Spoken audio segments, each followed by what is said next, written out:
Hey, how y'all doing? Okay, let's do it to it. Alrighty. Okay, let's see what do we got here. Let's do some board editor.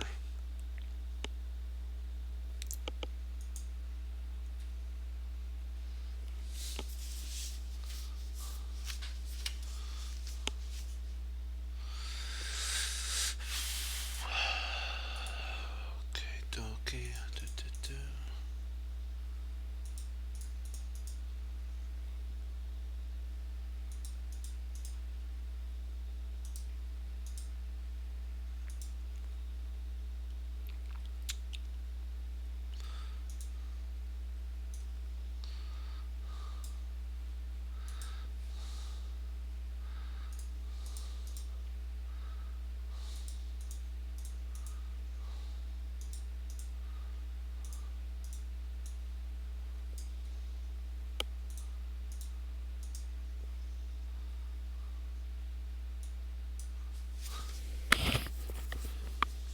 Okay, dokie. Let me make sure I have all this right.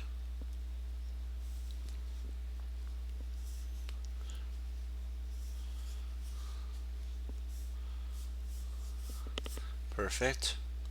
Make it into a study.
I'll get this set up.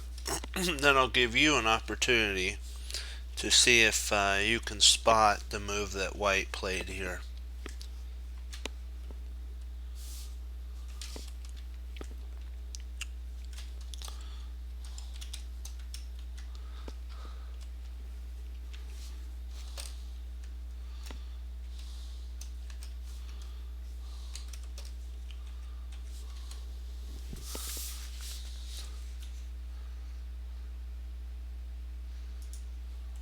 Okay, you're white here. It's Mr. Sherlock versus Purple Coyote. It's an internet game, a 30-minute one, and it was played in 2006. White played a move and did an exclam move. So I will give you an opportunity to think about it, and I'll be right back.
Okay, if you are rejoining us because you stopped it and you wanted to solve it yourself, or you gave it your best effort, um, the move that actually let's read here.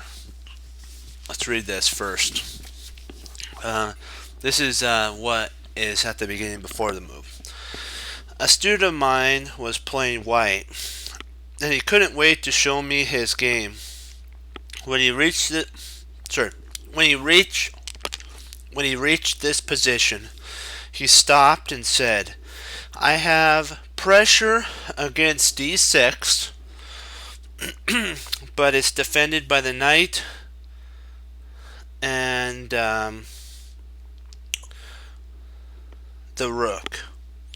Oh, by the knight, and the rooks will come soon to it to defend it. To defend it. Basically, what he's saying is the knight and queen defend it right at this press, and then potentially black will eventually bring a rook or two over and defend it. My bishop isn't doing anything, and suddenly I remembered how you constantly yelled at me about how I allowed my pieces to stay out of play. I got really angry and thought to myself, not this time. And so this is what he played. C5, kazam. You gotta love that. That's an exclam move. Excellent. This is the kind of move that makes teachers proud. Suddenly, the slacker on e2 will jump to c4, where it will be increasingly active. We also cannot forget that this pawn sacrifice will also blow open the d file for the doubled rooks. So the idea of this move is to get a bishop here, and if black mistakenly or blunderly takes there, will open the rooks too. Sadly, black did blunder and played this move. This is actually a double question mark. In my opinion, it's probably the losing move. Because you never, I know I'm saying again, never want to let your opponent have counterplay or dominate the only open file. Even at the cost of winning a pawn, not worth it. Trust me. This leads to an annihilation. He had to try this one move. There's one move that he could have tried. A to d8. This would have been his best continuation, my friends. Then after c takes d, rook takes d, rook takes d, knight takes d, and then queen to d4, and then knight back to f7, and the queen will end up grabbing a pawn. White has an extra pawn combined with black's loose king should ensure him a victory. So there's also this move here. If takes here, there's a subline of knight takes, queen d4, a6,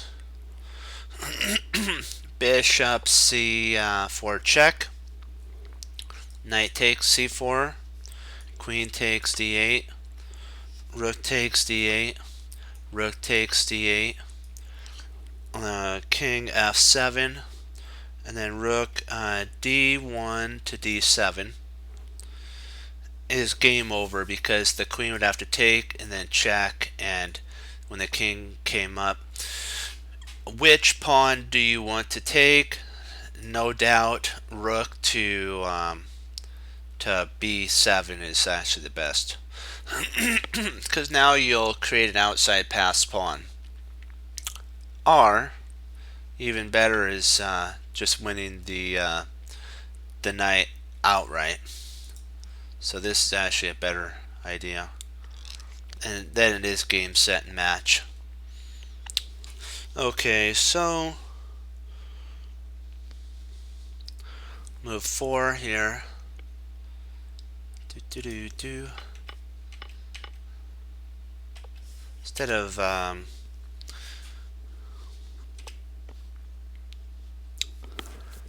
Instead of knight a f4 or f7, you could have played rook to d8, but bishop c4 comes with check. That wins on the spot.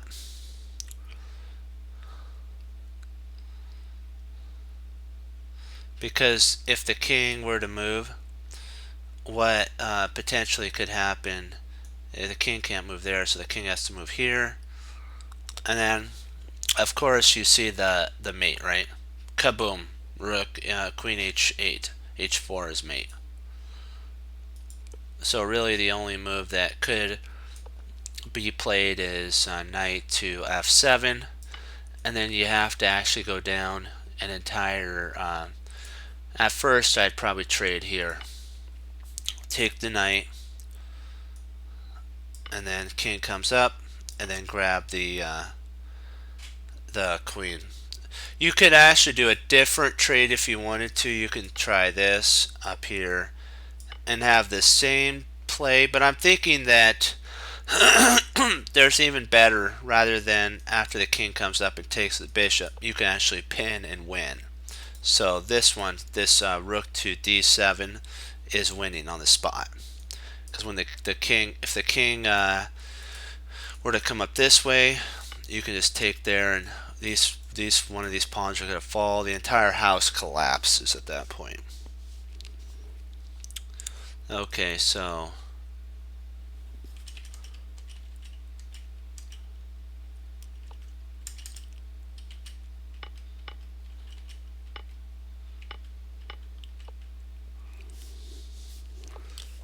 okay, knight f7. We win the pawn. Okay, knight to e5. If rook d8, rook takes d8 check, queen, well, knight takes d8, because if you play queen takes, the b7 pawn would fall. Then queen to d4 with the same idea of a potential mate in 2. Potential. And also this reconsolidates. So h5, queen b6, knight g5, knight to h5, or king h5, I mean, b4, and now the pawns will start coming up the board. d7, a4,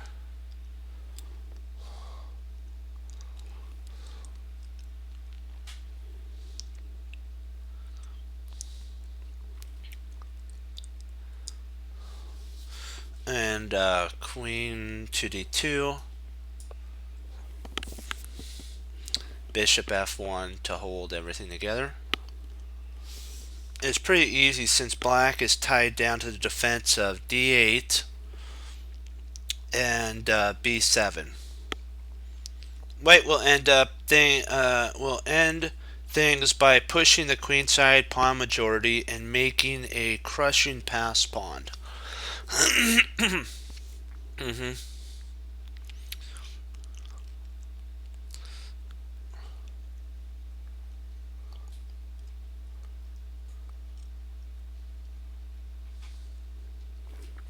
Okay, if we go back here, alright, knight d5, bishop a6. If this tactic wasn't here, then white would be able to play, wouldn't be able to play rook to d5.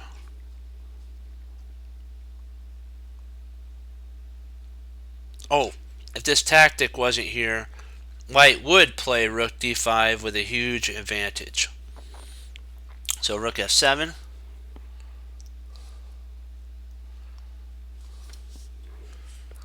Queen to b8 check.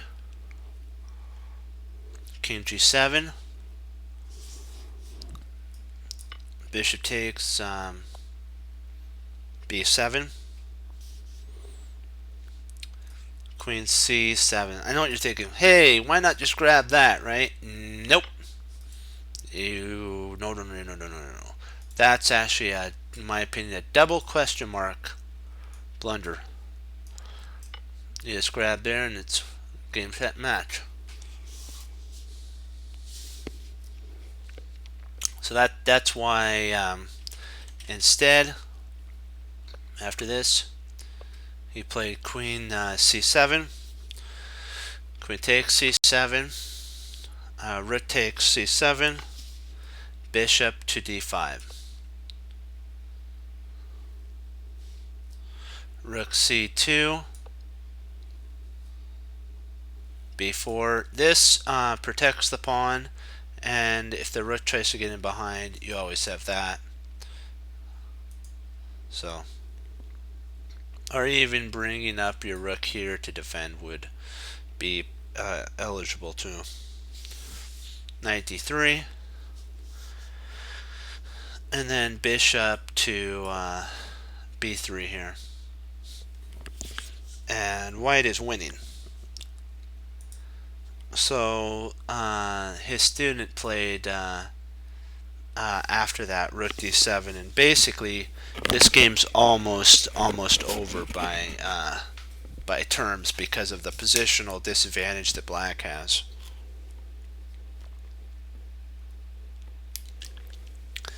Surprisingly, I know one person would say this, but your opponent's up a pawn. Yeah, but remember, it's not about pawn, it's about the position. Is there enough position, and can black really do anything? Not really here.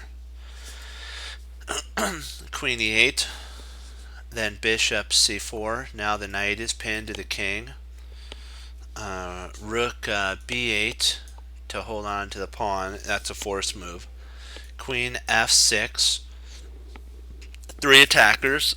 One more soon will be coming. If he plays here and there, he'll have the whole entire armada in there.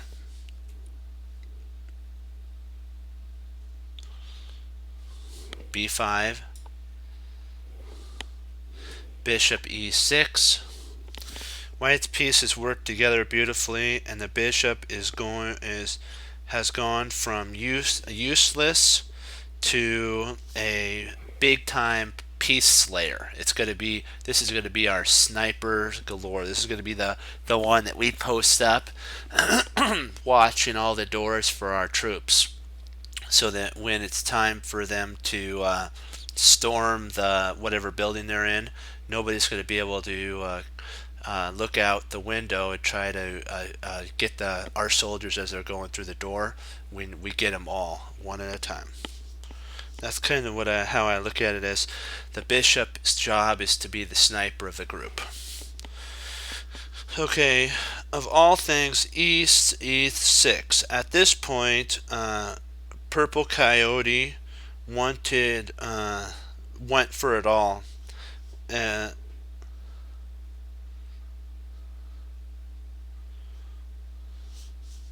Two other things that discussed an active bishop is the ability to stop an enemy. Actually, is actually not discussed. Sorry, that delight. Active bishop loves to stop all the pawns if possible for his piece for the enemy pieces. It's a delight for the bishop. And we have an example here. So basically, black resigned at this point because there's really no good way to stop the loss of a pawn and then the doubling of a rook. Double rooks on the d7 file. And how is really black going to deal with that? Let's say that black tries, this is just our idea, black tries this here. And let's say we play rook c7, because we don't want to play rook a7, because if we played rook a7, the rook can come over and attack our rook. This rook c7 attacks the pawn, and it also is, and the bishop protects c8, so that rook ain't going to be challenging that rook. If they push here, we actually can I don't know if, do we want to, can we potentially take,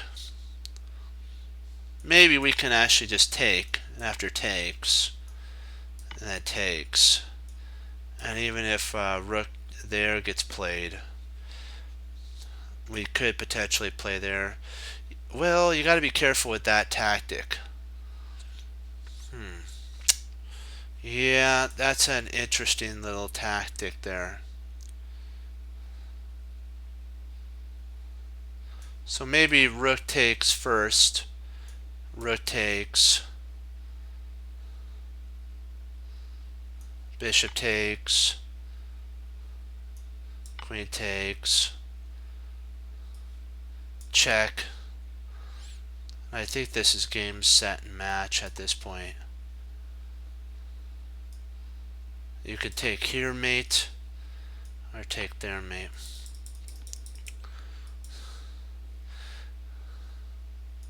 I think at this point it might just plain be winning. Oops, not the rook, sorry. Well, let's just say the rook takes here, rook takes, check, queen takes, and then that also loses the queen too. Wow.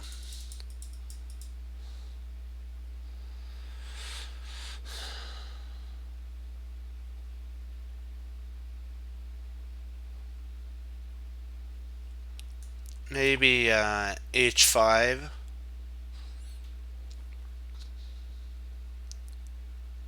But at this point, I think we could just double up our rooks here. If they throw in a check, we play there. The queen can't do anything, so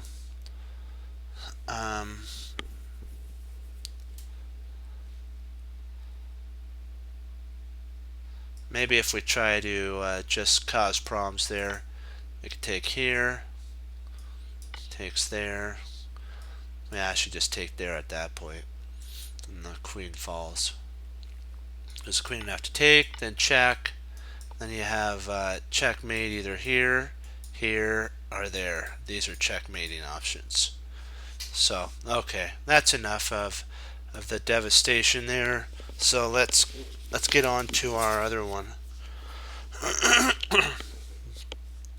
Let's pull up another example.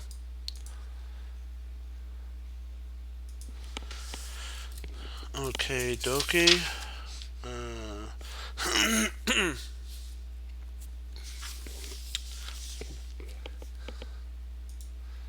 This is an interesting example I wanted to have for you to go over on kind of your leisurely. I'll set this up.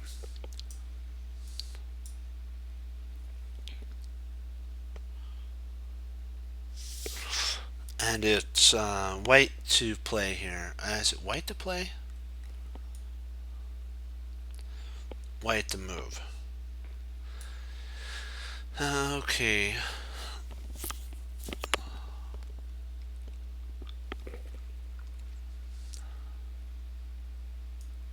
There we go.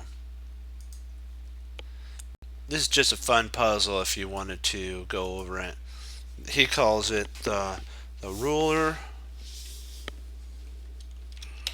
of the B1 to H7 diagonal.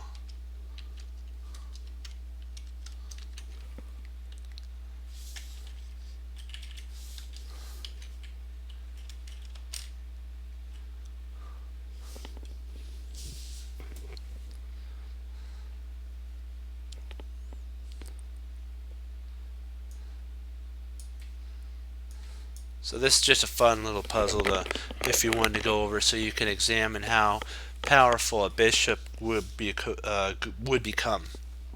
Okay, this is highly exaggerated situation, he says, but this clearly shows that the bishop stomping this whole diagonal here is insanely incredible. With the band of the audience watching, nothing is safe here. Meanwhile, White's lone pawn on d6 will end up becoming a queen eventually. It'll end up becoming a queen. After d6,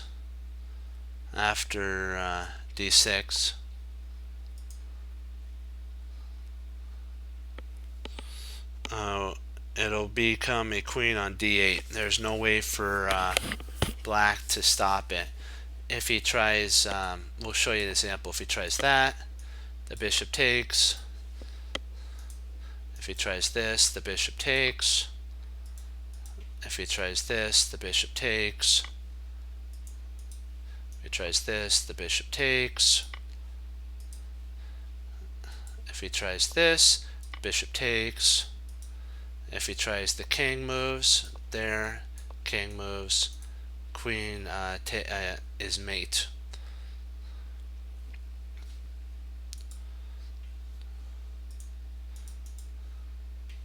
If he tries h5, we don't really much mind.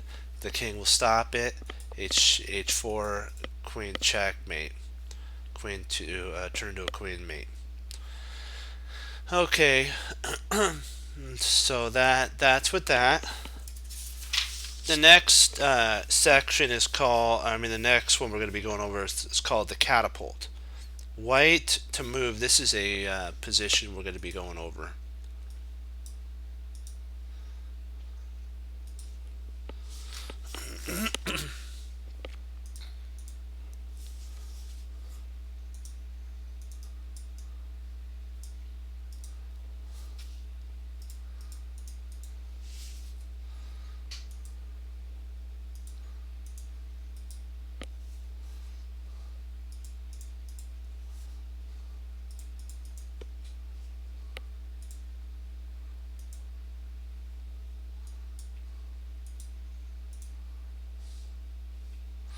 Let's get the bishop's position right.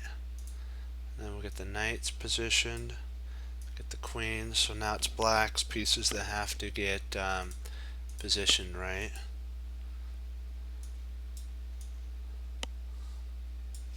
Let me get a drink and then we'll get started.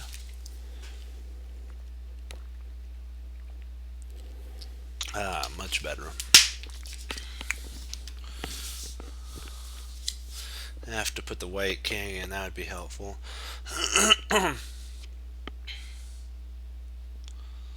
Okay, let's do it.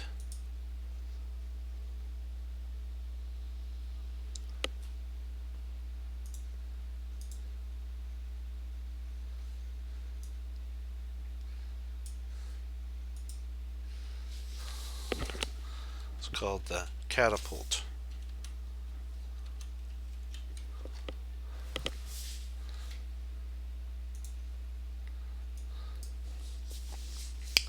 White commonly plays queen e4 exclam.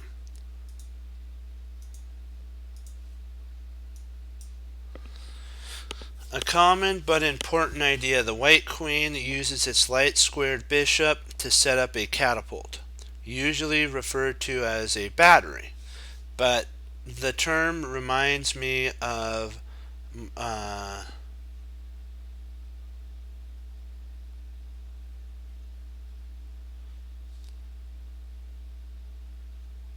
he just doesn't like the term.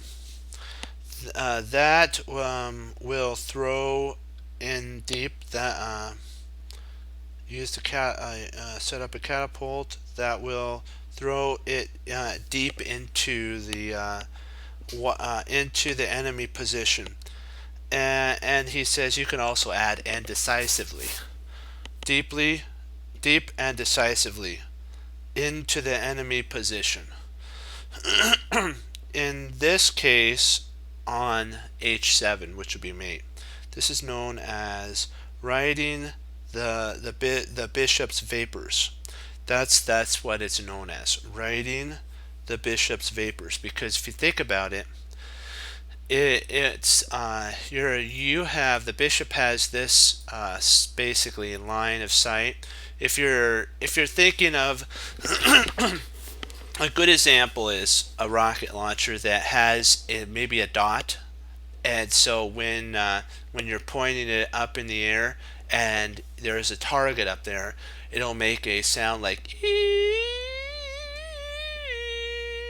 and then when it makes a certain sound, you know that it's locked onto its target.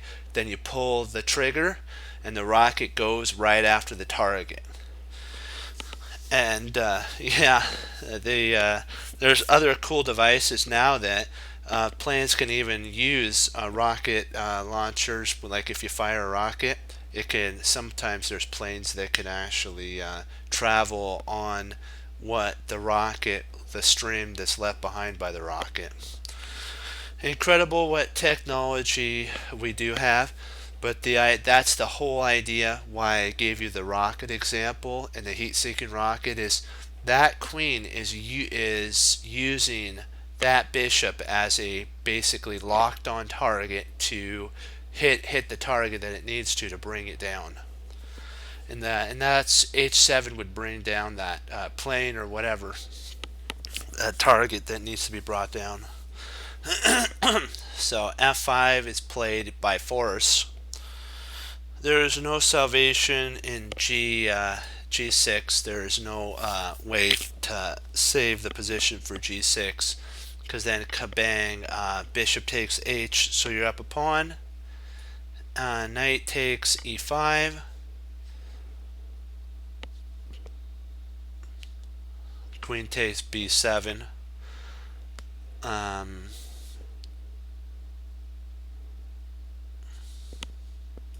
Knight takes D3.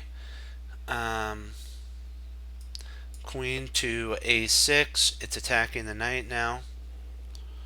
The knight's almost trapped. Knight B2. And then bishop takes F8. Let's say bishop takes F8. And then you can also bring the rook over to B. You could bring either rook over, either rook, and then the knight's trapped because that's deprived of the knight. That's deprived of the knight. That's deprived of the knight. That's deprived of the knight. That's all you have to do is attack the knight, and you win the knight. So like if the queen, if you try to like maybe try to trade queens, rook takes, and you still are down a whole rook. So it doesn't matter. So f5 was the best continuation. E takes f6. Rook takes f6, and then knight to a5. Oh, rook e1. Rook e1. Then knight a5. Trying to get into an outpost here, and also that attacks the queen.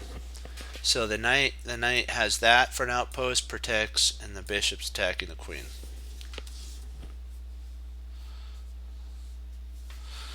The queen played check, but there's other moves that potentially could be played here, which is queen d7, bishop h7, king f7, and then bishop to g5. Surprisingly, this is an exclam move. What was played was h takes g, which is kind of forced. Knight takes g5, king e8, Queen G8 check, Rook F,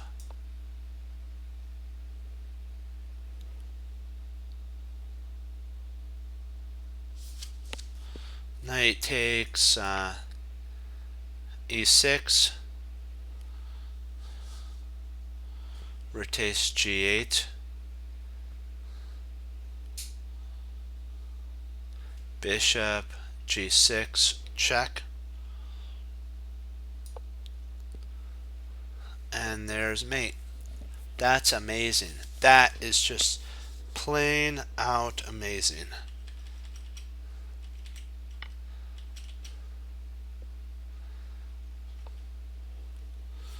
If if Rook takes F8, F3 was played, then Bishop G6 was check, King F8, and then Queen H8 is mate.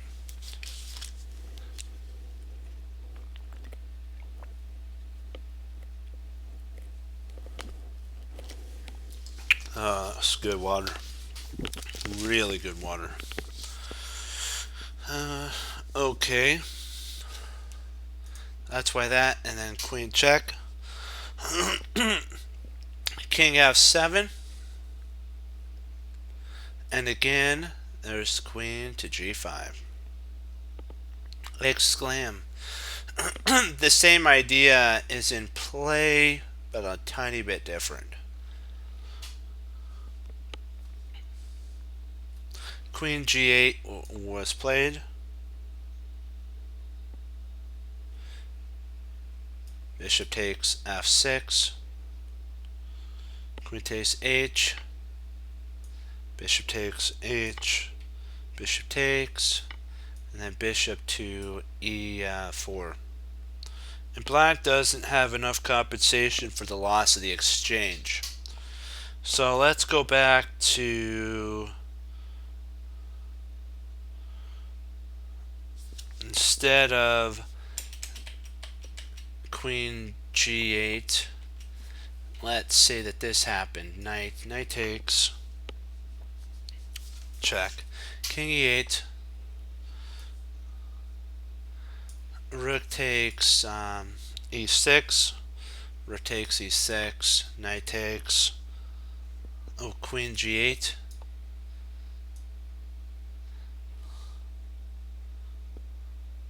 King D7. Queen takes Rook. King D7. Or C7. Queen takes.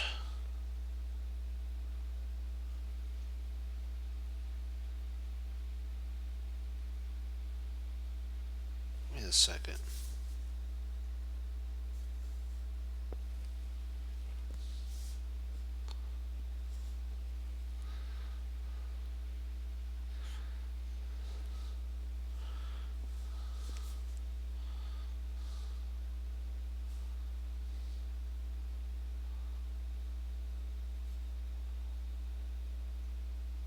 Oops, did I?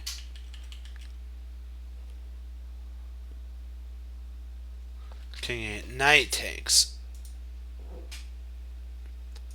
This is knight takes. E6. Rook takes. Queen G8. This is more like it now. King there. Takes. There. Takes. There's really no hope after that, and if the king were to come up here, you could actually play check.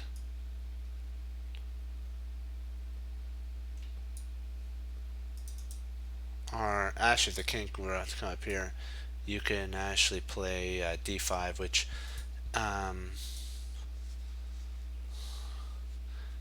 d5 is actually a better continuation, because if you take here, you actually skewer the bishop, so the king would move, if the knight took, now you're up a whole entire rook.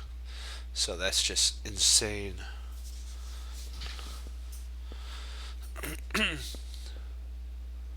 And so at this point, white doesn't have enough compensation for the exchange. I mean, black doesn't have enough compensation for the exchange, so he loses at this point. Okay, dokie.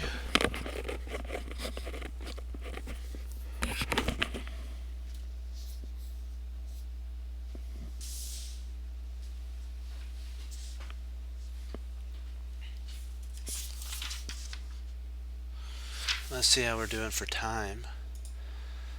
Beautiful. I think we got enough for one more round. Or one more example.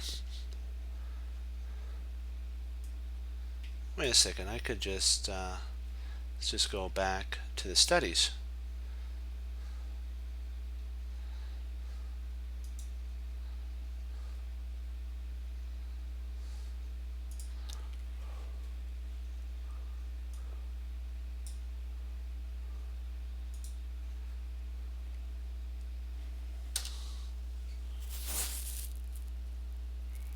This is from a game between A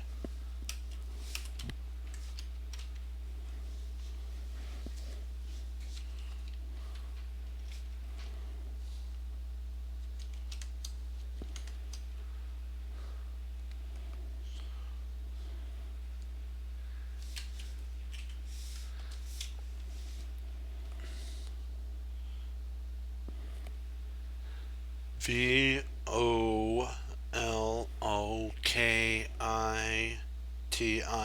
Perfect. That's the right person's name.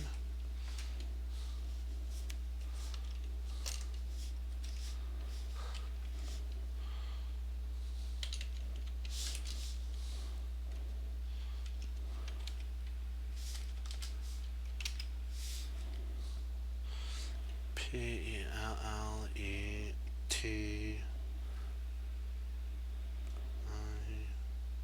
Yep.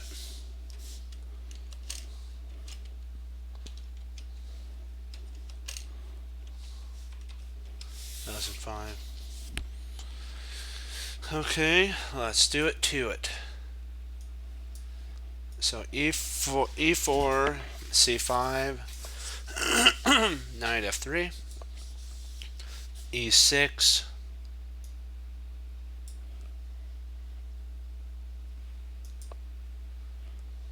D4, pawn takes, knight takes, C6,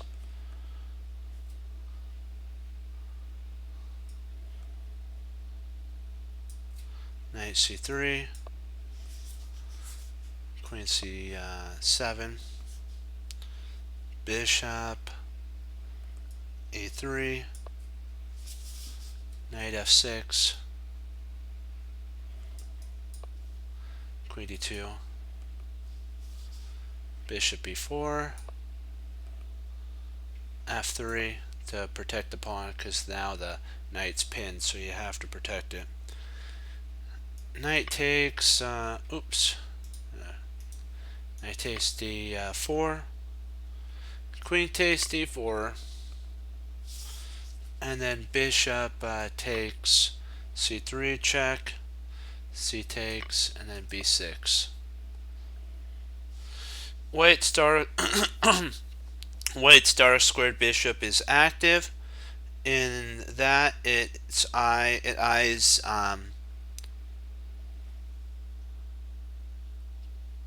G. Wait a second.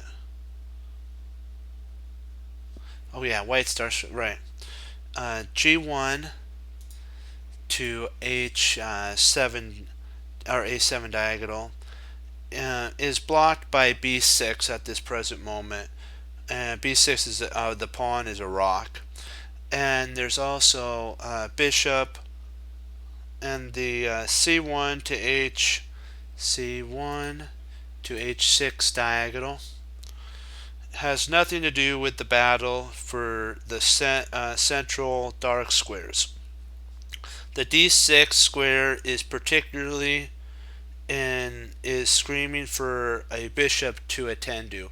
Bishop d6, or yeah, d6. Right here is a vital point. In other words, it's active but not performing a useful function that relates to the other to the other imbalances in the position. Of course, White's potential dark square control is offset by the weakened C file. So black has chances too. Nevertheless, even if the chances are more or less balanced, it's still up to white to pose problems for his opponent by taking advantage of his positional imbalances for all they're worth. After 26 moves, though, Grandmaster Vola Kinton played the most practical move for white. And I will have you stop for a second and think, what would be a good move for white here? You have to think really deep here, super deep. Stop now and see if you can find a good move for white. Remember, sometimes a retreating move is a good move. Sometimes a retreating move is a good move. Don't be afraid to retreat a piece if you can get it to a better square. Just a hint. Stop now if you're watching this on a recording and try to solve it for yourself. Okay. If you want to continue with us, just let the recording continue. And the proper move, if you stopped and looked at and worked through it to the best of your ability, even if you didn't find it, that's okay. This is a really tough move. This is a very practical because what white wants to do is play bishop b2 and then potentially play c4 and maybe even g4, g5, kick the knight out, go for a potential huge kingside attack. There's a lot of potential in the air. Heading to a3. Oh, he's heading to a3. That's also good. a3. So these 2 points are good. a3 stops the queening, the castling for black. Now black has to be very careful that his king doesn't get stuck in the center.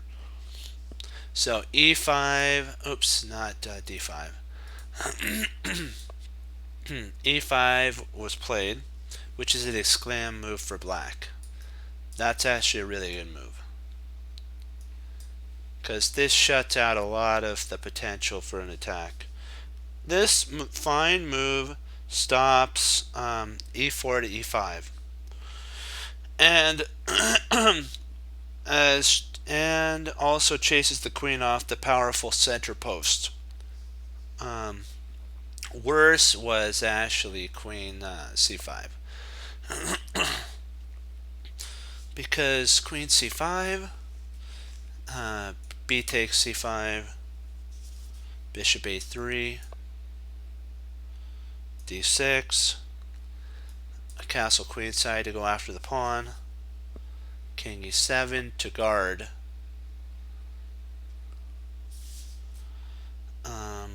e5, d takes e5, bishop takes c5 check, king e8, bishop b5 check, bishop d, rook rook takes, knight takes, and then the other rook slides over. Rook d8, rook d8, excuse me, and then pawn to c4.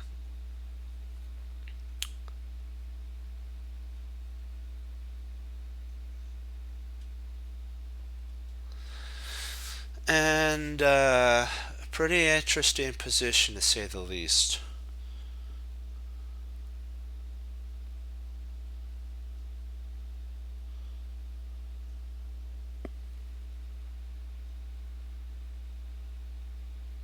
The idea, he said, would be later on for the bishop to go to a4 and bishop a3, and then play c5, c6, and then basically win the have the pawns promote up the board, which is a really actually good idea.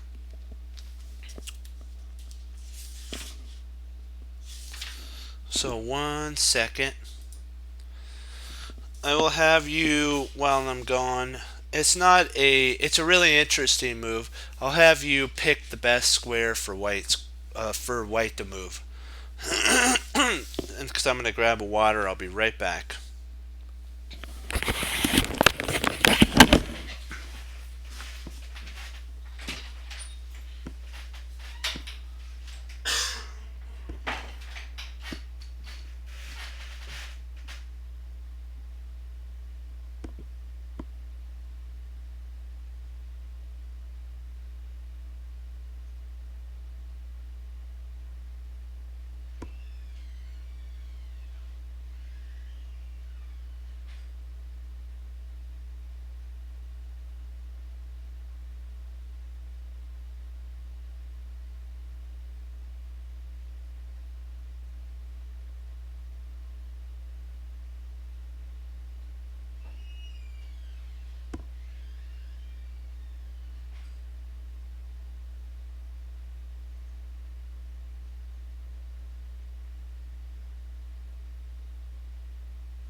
Okie dokie.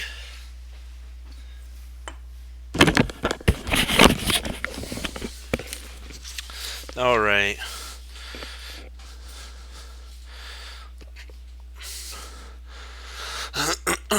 Also, there's one other move that black could play. Bishop B. So these two moves are mistakes.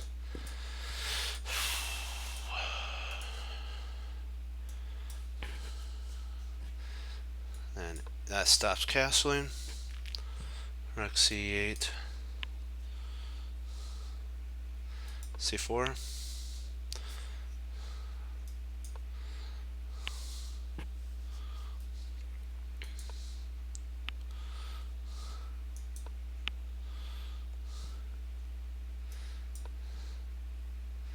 d3 exclam.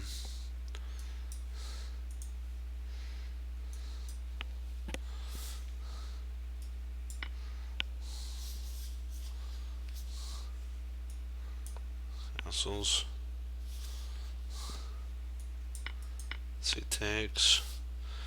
And black lacks development, and the king in the center will leave him with serious long-term difficulties. A supplemental line may continue with excuse me, rook a c1, knight to c6,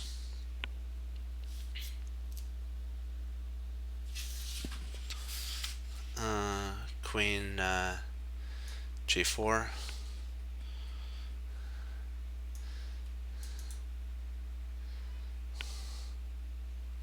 wait a second, hold on, sorry, that wasn't the right move.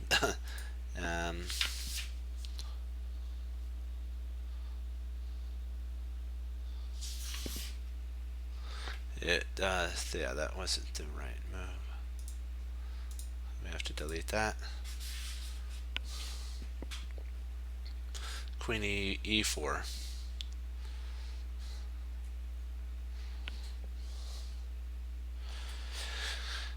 Queen d8. and d4. And black is left with defensive tasks at the best. So let me see here.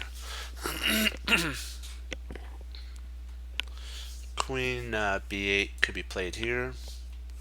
Takes, takes. Rook c1. Queen b7. Queen g4. Knight f5. Queen e4. Queen b8. And then queen c4. Black's problems remain. So that's why he played queen d2. White played queen d2. Black castled.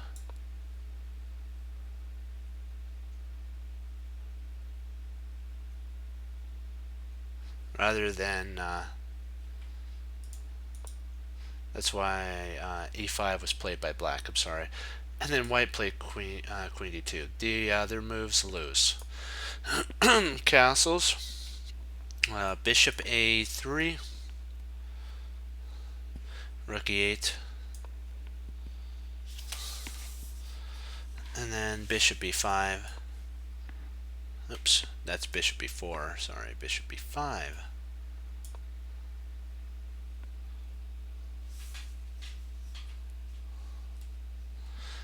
Bishop a6 was played. Surprisingly, hold on, let me see.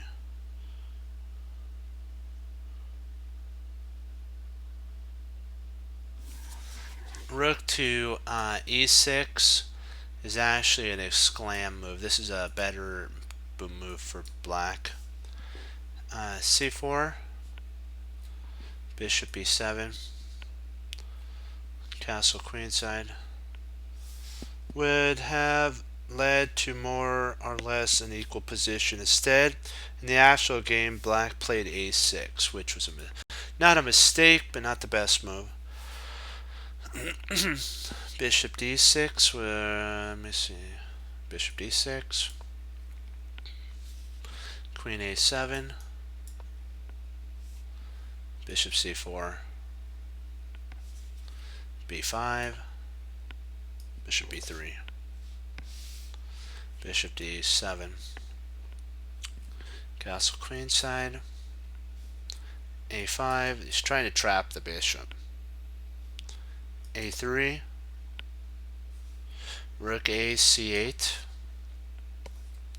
g4 is to try to dislodge this knight. Also try to kingside storm. Rook c6, g5,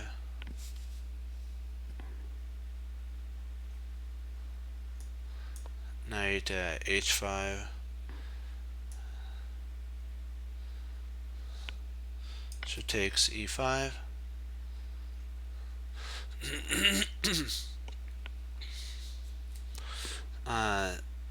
Queen c5 was played here. The interesting thing is, I know what you're thinking. What about this, right? What about that? Well, you have to always consider this move. Queen takes. Now there's a threat of that. You're paying the bishop to the queen. This queen is a monster of a piece. And if the rook retreats back to guard the back rank, then you have check there, king moves, and you pick up the knight. So you're still right as rain.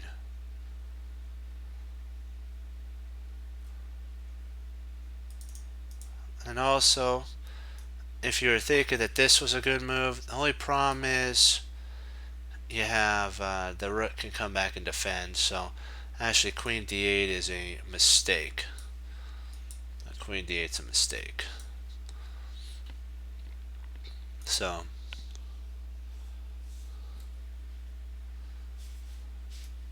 queen takes d7, queen takes e, bishop takes check, king f8, bishop takes e, queen takes, and oh, rook c7, queen d8, queen f4,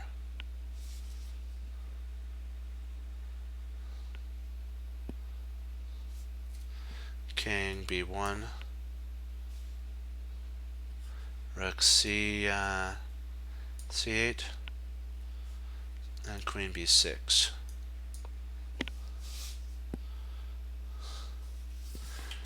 I was thinking about, you really can't play queen takes here because that loses a rook, and that's just totally game over. So this move is actually a double question mark, and this move here would be an exclam.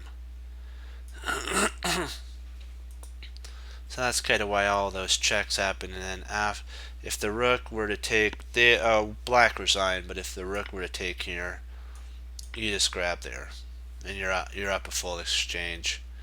Not not exchange, but well, I guess it would be. It wouldn't be. You wouldn't be up a full piece, but you'd be up an exchange. The queen dare not touch the f pawn because then a rook would slide over and pin it. So, in theory, almost everything's defended here. It's kind of really scary for black. So he did the right thing by resigning after this here. He did the right thing. Okay, well, an active bishop might look good. A useful bishop trades style for substance, and addresses the deeper need, both dynamic and defense of a position. Dynamic means act like power. Defense means I'm ready to defend if needs be of a position. And then we're going to stop it here and then pick up tomorrow.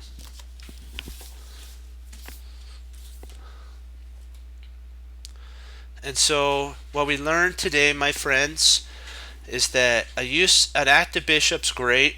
It means that it could do a lot of stuff, but a useful bishop, we've learned today, can defend or attack in the position whenever it's needed. It's kind of funny. You would think activity, what Jeremy Soma calls it, dynamic versus defense. So you would think, whoa, hey, wouldn't more active piece be better? Yeah, it depends on how it's used. Because even though it's active, is it helping your army out? And you have to always ask yourself about that. Is my bishop active? And also remember his student, Mr. Sherlock, that he played a game against Pink Coyote, or Purple Coyote, and he remembers when Jeremy Silman kept reminding him about always leaving his pieces on the sideline. And he didn't do that, and Mr. Sherlock was able to excuse me, with c4, that pawn sacrifice, open up the position for his bishop, and that was the winning move. So it could potentially be just opening up the position for your game to actually be enough to win. So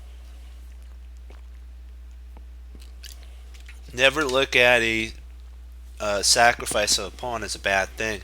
If it helps your army unify, go for it. But the one thing that we have to always take into consideration is that choices of where you're going to place your bishops and your knights, because we got done with knights, now we're into bishops. A active bishop, a useful bishop, or a tall pawn that's a bishop. And all those are determined by how you move the pieces, which is choice of moves. And the choice to receive the Lord Jesus as Lord and Savior is as important as a chess move.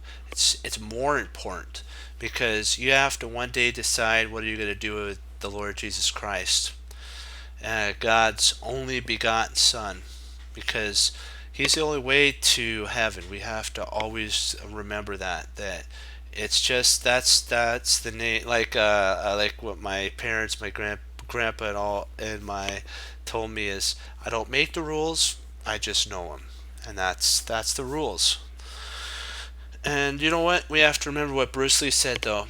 Take the knowledge that you get from the Team Chess Cruncher TV, and apply it to your games and be willing to do something with it. And remember to treasure your victories, because those are fun to have.